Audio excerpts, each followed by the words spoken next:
Nah, saya ingin tahu bagaimana sih proses awalnya sehingga Ibu bisa masuk kepada uh, pasar yang lebih jauh lagi, yaitu pasar di dapur MBG itu. Karena kan dapur MBG itu sudah punya pasar Iya. pasti, Mm-mm. pasar pasti. Nah, bagaimana sih cara Ibu untuk bisa masuk ke sana? Tantangannya ini yang saya paling suka. Tantangannya yang paling disukai. Iya, karena apa? Saya berpikirnya sampai dalam pemerintahan Pak Presiden Prabowo pastinya masih 4 tahun ke depan kan Ya. untuk MBG ini. Mhm. Nah, di sini saya harus tetap berinovasi. Mhm. Kemudian saya lakukan komunikasi dengan pihak SPPG. Mhm. Ya, jadi setiap minggu itu saya punya selalu ada menu baru. Kualitas bahan bakunya yang memang perlu kita perhatikan. Jadi tidak sembarangan bahan baku yang bisa dimasukkan ke roti yang kami Roti. produksi. Oke. Iya. Sekarang dengan adanya SPPG, bagaimana sih sistem untuk bagaimana cara ngaturnya? Apakah ada sampai lembur atau bagaimana untuk?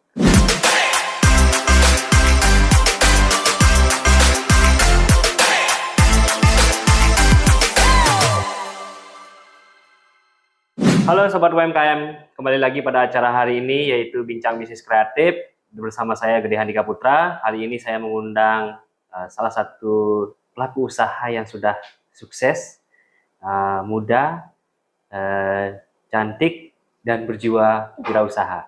Nah, kali ini saya mengundang yaitu dari owner Rumah Roti. Dengan Ibu Sil, dengan Ibu siapa? Saya dengan Ibu Dwi Mulyati. Dengan Ibu Dwi Mulyati. Oke, hari ini kita kedatangan tamu, bintang tamu dari owner Rumah Roti yaitu Ibu Dwi Mulyati. Nah, hari ini kita akan mengupas bagaimana sih sejarahnya dari usaha Rumah Roti ini hingga sukses pada saat ini yang sudah mempunyai nama khususnya di Singaraja. Oke, Bu Dwi, saya mau mengupas terkait dengan bagaimana sih usaha roti ini bisa dimulai. Apa sih yang memotivasi Ibu sehingga untuk membuat usaha roti ini dari awal? Iya. Terima kasih Mas Dika.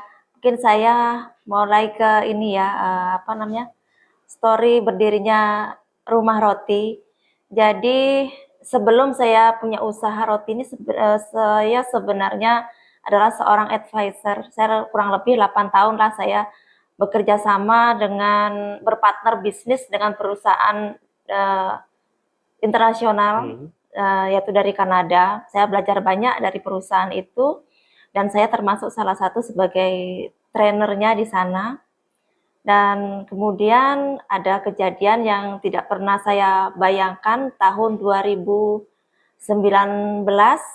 suami saya pulang dari bertugas di Lampung. Beliau adalah seorang pegawai BUMN dan kecelakaan waktu itu dan harus operasi kakinya karena kakinya patah dan istirahat lumayan lama. Jadi saya harus mengurus beliau. Mungkin hal ini sering saya ceritakan. Nah, dari situlah saya harus putar otak, putar haluan. Yang tadinya saya pekerja kantoran, saya ingin mulai bisnis dari rumah. Nah, sebelumnya saya juga punya ya skill untuk membuat kue, untuk memasak, itu saya gali lagi. Jadi bisnis ini saya mulai dari rumah. Dari rumah yang mungkin Mas Dika kemarin ada kunjungan dari kunjungan sebelum di rumah produksi yang sekarang. Itu mulai dari rumah dengan berbagai macam eksperimen kue yang saya tawarkan ke outlet-outlet, ke rumah-rumah, ke teman-teman. Jadi jatuhnya akhirnya kepada roti. Roti ya. ya. Dan roti itu pun tidak banyak. Awalnya dari 15 biji roti, 15 piece yang saya tawarkan ke salah satu outlet, dan itu pun suami saya tidak begitu antusias karena apa? Kok cuma 15 gitu pertanyaan beliau gitu kan. Saya pikir tidak masalah karena saya harus survei market juga. Survei market. Jadi saya tidak mendengarkan, nggak menggubris lah masukan dari suami kok cuma 15 tidak masalah, yang penting produk awal itu bisa diterima. Jadi hari itu 15 masuk ke salah satu outlet, sore saya ditelepon, "Ibu besok tolong buatkan saya 50 piece roti pisangnya ini." Gitu kan. Dari 50 piece jadi 100, 100 jadi 300 dan seterusnya. Akhirnya produksinya lumayan banyak dan pisang itu pun saya nggak beli, Mas. Pisangnya dipetikkan oleh suami dari kebun Dari kebun. dan yang kebetulan nggak habis untuk dimakan. Jadi saya ingin saya olah aja lah jadi roti kali aja bisa diterima gitu kan. Dan akhirnya jadi beratus-ratus produksi setiap hari, jadi ribuan. Kemudian saya berpikir untuk hire orang dan setelah saya rasa benar-benar diterima produk saya di masyarakat, saya harus carikan pasangannya nih biar nggak sendirian roti pisang itu kan. Jadi saya buat lagi eksperimen dengan roti coklat keras, saya kasih nama kuenya itu. Itu memang inovasi baru. Iya, inovasi pasangan dari roti pisang roti itu. Pisang. Dan sekarang masih tetap jalan keduanya dan bahkan jadi best seller untuk roti yang harganya tidak terlalu mahal tapi produksinya lumayan besar. Itu sejarahnya Rumah Roti sampai sekarang. Kami punya rumah produksi sendiri dengan berbagai macam inovasi dari kue basah, kemudian roti sampai pastry sekarang bisa dipesan ke Rumah Roti. Bisa dipesan ya. Oke, itu dari dari cerita Ibu. Berarti setelah kecelakaan suaminya Ibu juga harus berhenti ya waktu itu? Iya, benar, saya harus resign. Berarti kan bapaknya juga break, ibunya juga break kan di sana. Bukan break berarti berhenti kan ya? Iya. Dan terus memutar cara untuk putar haluan bagaimana untuk bisa menghasilkan ya. Iya, benar. Sambil mengurus suami. Oke, ini sangat menginspirasi sekali dari awalnya yang 15 ya. 15, benar. Awalnya 15. Iya, awalnya 15. Saya tegaskan 15. Ya, baru masuk di retail. Besoknya berapa? Jadi 50, jadi 100. Jadi 100, wih, mantap. Iya. Memang sangat menginspirasi ya. Oke. Ibu kan punya bakat atau skill untuk membuat kue, untuk masak dan sebagainya. Itu belajar dari mana, Bu? Saya belajar otodidak. Otodidak. Saya karena hobi yang terus saya kembangkan menjadi menjadi bisnis lah ya, menjadi bisnis. Jadi teman-teman yang punya hobi di bidang masak jangan dibiarkan begitu saja, apalagi zaman sekarang sebenarnya cepat sekali jadi cuan. Cepat ya? Iya. Karena semuanya perlu yang instan ya. Iya, benar. Jadikan kesempatan. Jadikan kesempatan ya. Dari hobi jadi rezeki. Jadi rezeki atau jadi cuan. Bagus ini, bagus. Nah, kemudian dari dulu sampai sekarang berapa jumlah varian produk yang sudah Ibu kembangkan dari awal? Jumlah variannya sudah mencapai puluhan ya produk yang ada di Rumah Roti sekarang. Berarti sekarang sudah punya rumah produksi sendiri. Benar. Dengan berapa karyawan? Karyawannya yang tetap ada 4, saya juga masih ikut kerja di dalamnya, tapi hari ini ada 2 orang masuk lagi baru. Berarti baru ya? Iya, baru 2 orang. Berarti ada 6 orang. Nah, berarti kan ada 6 ya perkiraan ya? Iya. Nah, bagaimana sih cara Ibu untuk meng-hire orang atau mengajak orang itu untuk masuk sehingga sesuai dengan harapan Ibu? Misalkan saya baru masuk ke sana, pasti saya masih awam terkait dengan bagaimana cara buat roti, adonannya seperti apa, campuran seperti apa. Nah, Ibu gimana sih triknya untuk mencari tenaga kerja yang bisa untuk diajak kerjasama seperti itu? Tenaga kerja saya itu pure alami, Mas. Masuk ke Rumah Roti dari awal. Tahun 2021 kan sedang kejadian COVID-19. Banyak orang yang di PHK, banyak orang butuh pekerjaan, benar kan? Ya pokoknya segarnya waktu itu seolah-olah dunia hancur ya. Nah, jadi tanpa sengaja sebenarnya tenaga kerja saya itu saya temukan ada yang di jalan, ada yang memang datang ke Rumah Roti untuk meminta pekerjaan. Jadi saat COVID itu saya menampung lebih banyak tenaga kerja. Waktu itu Waktu COVID, iya. Lebih dari 10, kurang lebih 15. Justru waktu COVID Lebih banyak. lebih banyak. Iya, saya tampung tenaga kerja. Permintaan gimana? Lebih banyak? Permintaan juga banyak. Puji Tuhan, alhamdulillah ya, Tuhan ngasih aja solusi, ngasih saja rezeki. Jadi saya bingung kan. Jadi mereka itu juga selain saya training sebagai baker, saya training juga mereka jadi marketing, Dari jadi marketingnya, ya dari jadi pemasarnya ya. sales, iya. Jadi saya memberikan banyak keterampilan untuk mereka sebelum COVID berlalu dan mereka kembali lagi ke pekerjaan. Ada yang sebagian, ada yang sebagian juga tetap sampai sekarang di rumah roti.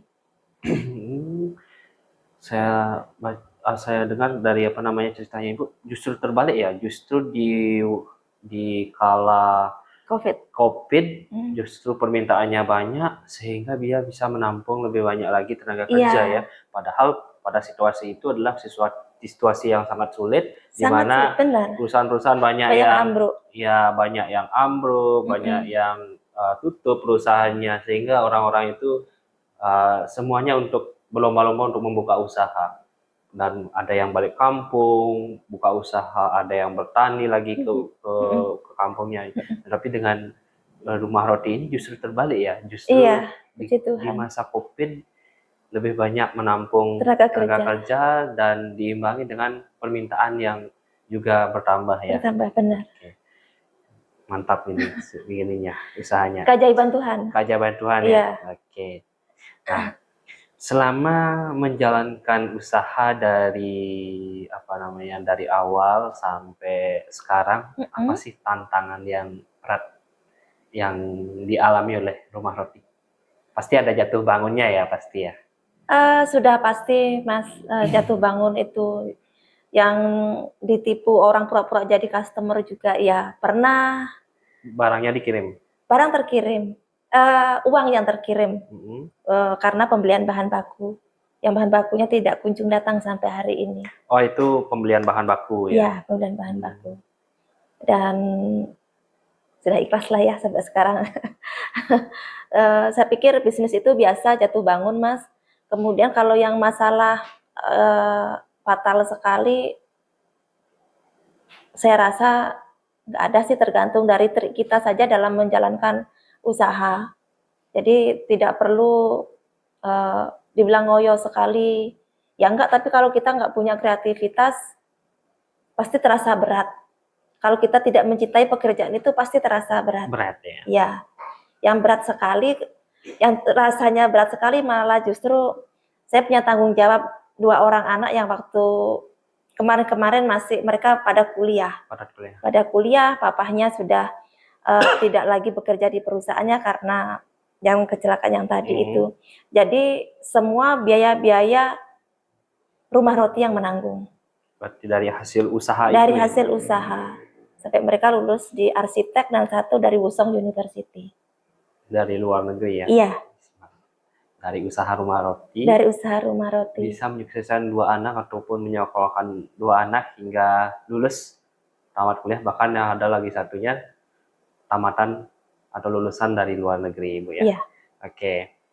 Terus saya mau kulik juga, dari sekian inovasi yang Ibu ciptakan, pasti ada kan ya inovasi yang memang sangat membuat Ibu bangga terhadap inovasi Ibu seperti itu. Inovasi apa sih yang Ibu ciptakan sehingga Ibu membuat itu yang inovasi yang paling terspesial dalam sejarah rumah roti? Bestsellernya ya? Iya, bestsellernya. Jadi untuk bestseller itu tergantung dari siapa yang membeli atau dari perusahaan mana yang membeli produknya rumah roti gitu. Jadi nggak sama Mas. Beda-beda ya? Beda-beda, ya kan? Kalau untuk hari raya bestsellernya apa? Dari perusahaan A bestsellernya apa? Perusahaan B bestsellernya apa? Lain-lain dia. Jadi ada beberapa kue yang memang itu tidak dijual kalau saya survei ya Mas, nggak ada dijual di di toko-toko yang ada di Singaraja. Kebetulan saya dari kecil itu dari daerah Indonesia Timur, jadi ada beberapa kue itu yang saya buat ciri khas dari Indonesia Timur. Makanya ada hotel yang menjual kue itu, makanya kalau misalnya saya tidak ada di tempat, kue itu diminati oleh customer yang ada di hotel, mau nggak mau saya harus Bukan, buka, harus buat ya. harus buat. Itu. Berarti kalau saya baca tergantung permintaan. Tergantung ya? permintaan, iya. Permintaannya beda-beda ya. Iya. Tetapi kalau dari Ibu kan dari berbagai macam varian yang diciptakan. Varian apa yang paling Ibu membanggakan Ibu? Yang Ibu ciptakan. Artinya hal rumitnya kah? Terus dalam kalkulasi rasanya yang sulit sehingga Ibu menemukan resep yang khusus itu sehingga itu membuat Ibu bangga terhadap inovasi itu. Produk jenis apa? Kalau produk yang dari tingkat kesulitannya ada di pastry. Pastry. Iya. Itu luar biasa kesulitannya, makan waktu. Tapi digemari oleh customer saya. Biasanya seperti itu ya. Iya. Barang yang susah dibuat pasti banyak yang menggemari. Benar. Harganya pasti ya harganya beda ya. Beda. Ya. Nah, terus usaha ini memang berfokus pada roti aja ya.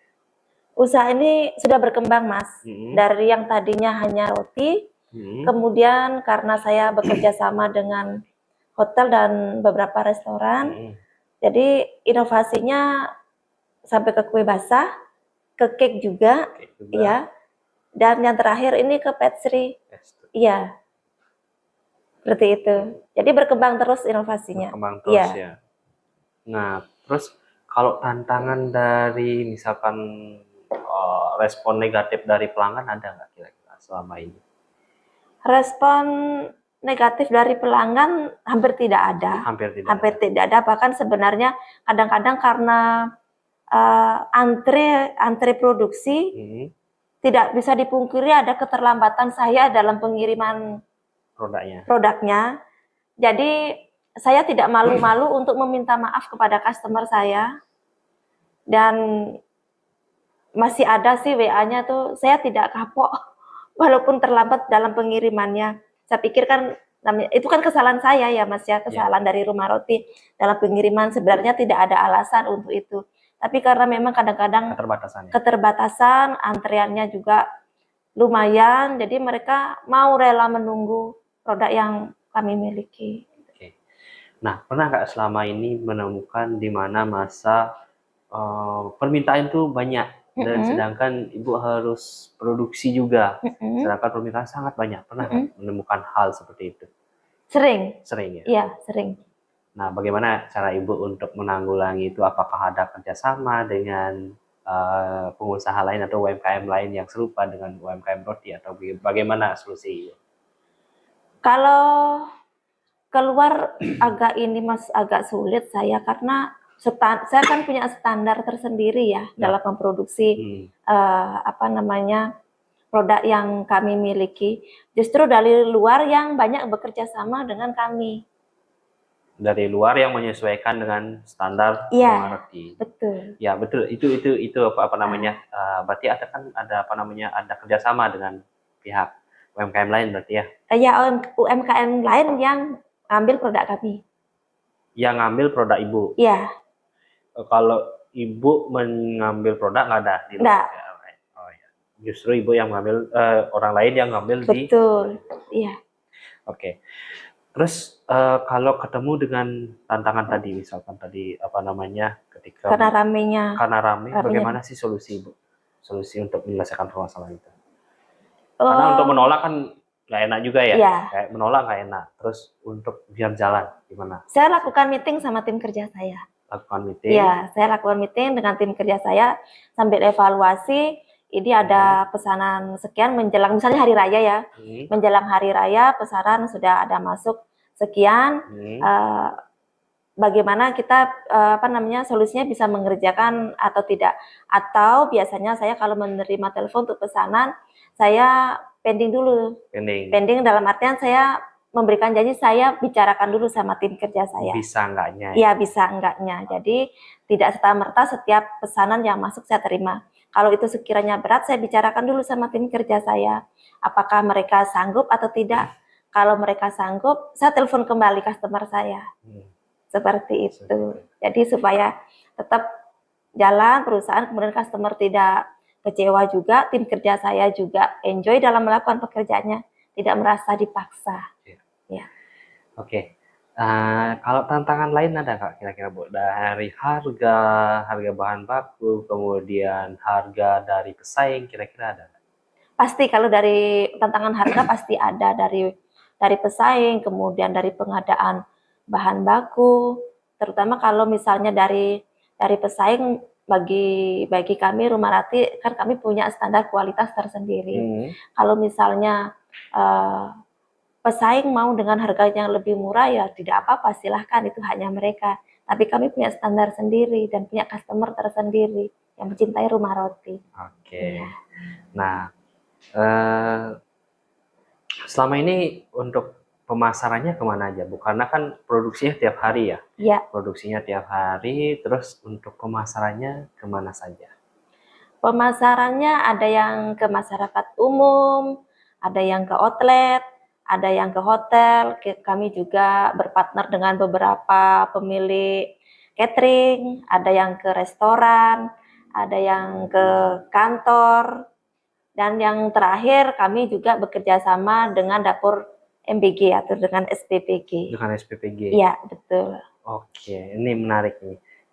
Sudah masuk SPPG ya? Iya, Nah, betul. sekarang sudah menaungi berapa dapur SPPG? Untuk SPPG kami baru bekerja sama dengan 2 dapur.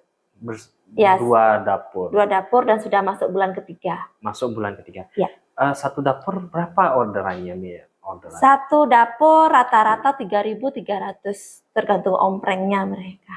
3.300 pieces. Iya. Setiap kali orderan. Setiap kali orderan. Satu minggu berapa kali orderan? Satu minggu ya rata-rata 2 kali orderan karena kami masih baru 2 SPPG yang bekerja sama. Berarti satu SPPG 1 kali orderan seminggu? Ya. Berarti satu SPPG berarti dua SPPG itu 6.000 sekian ya? Ya, 6.600. 6.600 pieces. Iya. Nah, kalau itu, nah saya apa namanya, karena kan SPPG itu juga punya standar sendiri ya. Iya, punya standar benar. sendiri.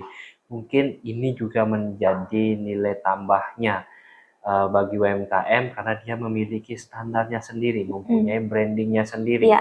Sehingga pihak-pihak lain yang memang punya standar tersendiri juga tidak tidak enggan untuk melakukan kerjasama dengan Rumah Roti seperti itu. Nah, saya ingin tahu bagaimana sih proses awalnya sehingga Ibu bisa masuk kepada pasar yang lebih jauh lagi, yaitu pasar di dapur MBG itu. Karena kan dapur MBG itu sudah punya pasar pasti. Pasar pasti. Nah, bagaimana sih cara Ibu untuk bisa masuk ke sana? Iya. Jadi selama ini kan kami tetap melakukan inovasi. Kemudian kami tetap melakukan kerjasama dengan berbagai pihak. Jadi dari situ mungkin mereka tahu Rumah Roti. Kemudian saya dimintain sampel. Ya, saya dimintain sampel waktu itu cuma beberapa sampel yang saya bawa ke sana, ketemu dengan ahli gizinya, kemudian dengan kepala dapurnya, dievaluasi produk kami, kemudian kami diberitahu, ditelepon kembali, sudah langsung deal. Berarti ketemu langsung dulu ya? Iya, saya ketemu langsung. Ibu yang jemput bola langsung? Iya, betul. Jadi saya tidak menunggu di rumah, ketika saya diinformasikan, saya buatkan sampel langsung. Langsung buat sampel? Iya. Oke. Nah, dari SPPG kan juga punya standar ya? Nah, punya standar. Nah, kira-kira itu ada tantangan nggak untuk memproduksi sesuai dengan permintaan SPPG? Karena kan di dalamnya harus ada kandungan apa, hal apa yang harus dihilangkan. Ya. Nah, itu bagaimana sih Bu menanggulangi itu? Tantangannya ini yang saya paling suka. tantangannya yang paling disukai. Iya, karena apa? Saya berpikirnya sampai dalam pemerintahan Pak Presiden Prabowo pastinya masih 4 tahun ke depan kan Ya. untuk MBG ini. Nah, di sini saya harus tetap berinovasi. Kemudian saya lakukan komunikasi dengan pihak SPPG. Ya, jadi setiap minggu itu saya punya selalu ada menu baru.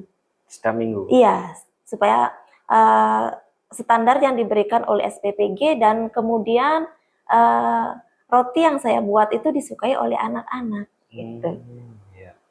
Pasti kan juga ada apa namanya hal-hal yang biasanya roti umumnya pakai bahan apa, kemudian setelah ada permintaan SPPG mungkin ada bahan-bahan yang memang nggak boleh ada di dalamnya karena ini menyangkut anak-anak. Mungkin itu ada ya? Sementara tidak ada, sementara masih tidak ada karena kalau roti sih bahannya itu saja. Itu aja ya, mungkin bahannya. Ya, betul. Iya. Paling kualitas bahan bakunya yang memang perlu kita perhatikan. Jadi tidak sembarangan bahan baku yang bisa dimasukkan ke roti yang kami produksi. Ya. Jadi walaupun roti itu tidak terlalu mahal dibeli oleh pihak SPPG terus terang aja karena itu kan budget ya. Tapi saya tetap membuat standar bakery yang saya gunakan. Tetap ya. Kualitas ya. Kualitas tetap saya jaga. Karena saya pikir kalau saya tidak suka makan, masa orang lain akan suka makan. Nah, ini apa namanya perlu kita bahas juga. Ini kan ada apa namanya ada standar yang punya dia budget ya, budget. Sedangkan ibu juga harus mempertahankan kualitas. Nah, apa sih yang memotivasi ibu sehingga mau untuk mensupport dapur MBG itu? Padahal dia punya budget yang minim, ibu dengan punya apa namanya syarat ataupun batasan tertentu untuk produknya, sehingga kan pasti ada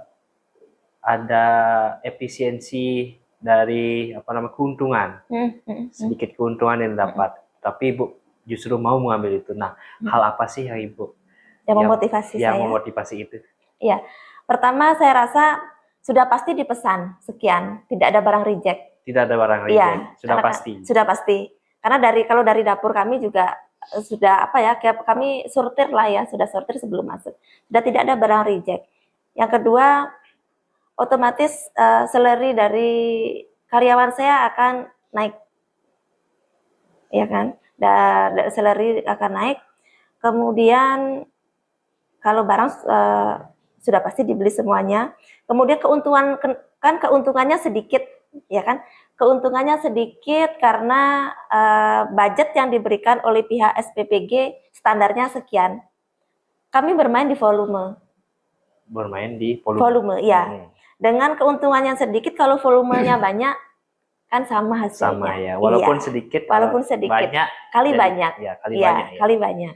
Oke. Gitu. Nah, ini kan ibu juga selain apa namanya menaungi SPPG juga ada orderan yang secara pribadi ke retail.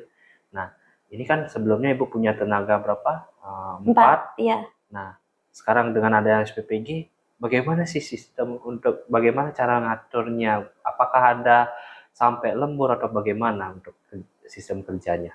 Ya, untuk satu SPPG dengan jumlah sekian, kalau yang namanya roti pasti dikerjakan dalam kurun waktu 2 hari. 2 hari. Jadi mereka khusus mengerjakan pesanan dari SPPG, dan itu pun saya training dulu sebelum mengerjakan itu. Misalnya saya menemukan inovasi baru, roti baru. Jadi mereka saya lakukan training dulu. Sudah bisa, mereka baru saya lepas, tapi tidak lepas dari pengawasan saya dalam membuat produksinya. Tetap saya awasi. Ya, setelah mereka sudah oke, sudah pintar, saya lepas. Nah, kemudian saya mengerjakan pesanan-pesanan yang lain. Jadi saya masih ikut bekerja di dalamnya. Masih ikut bekerja.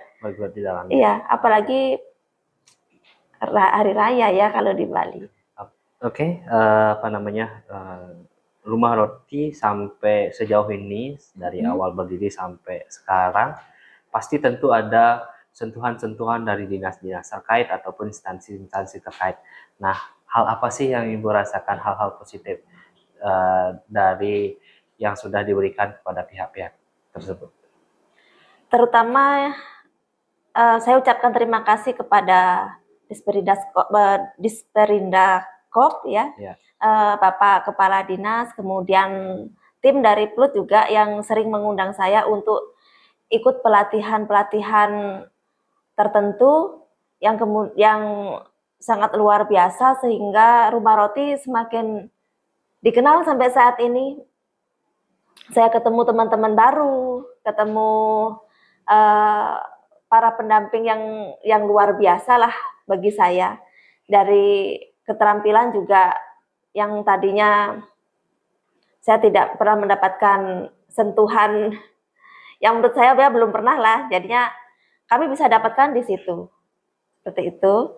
Kemudian kalau untuk pameran sih memang saya yang belum bisa untuk mengikuti. Padahal sering ya.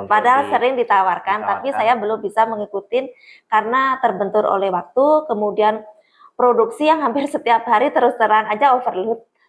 Iya. Oke Bu. Terakhir nih Bu ya, sebagai motivasi kepada para pengusaha yang lain, hal apa yang bisa Ibu sampaikan untuk memotivasi pengusaha-pengusaha lainnya atau ibu-ibu yang memang mempunyai usaha? Jangan cepat putus asa, tetap berinovasi, tetap menggali potensi yang ada dalam diri, sehingga apa yang diinginkan bisa tercapai. Oke, itulah tadi bincang-bincang kita terkait dengan bagaimana sih sejarah sampai sekarang di Rumah Roti sudah bisa masuk pada SPPG. Nah, terakhir saya ucapkan terima kasih kepada Bu Dwi karena sudah bersedia hadir pada acara BBC, Bincang Bisnis Kreatif kami. Nah, kami ucapkan mohon maaf apabila selama kita take video tadi ataupun selama syuting tadi ada salah ucap ataupun perkataan saya yang salah, saya mohon maaf. Dan terakhir saya ucapkan selamat siang kepada semua para pelaku usaha. Saya Gede Handika, saya tutup dengan Pramana Santi. Om Santi Santi Santi Om.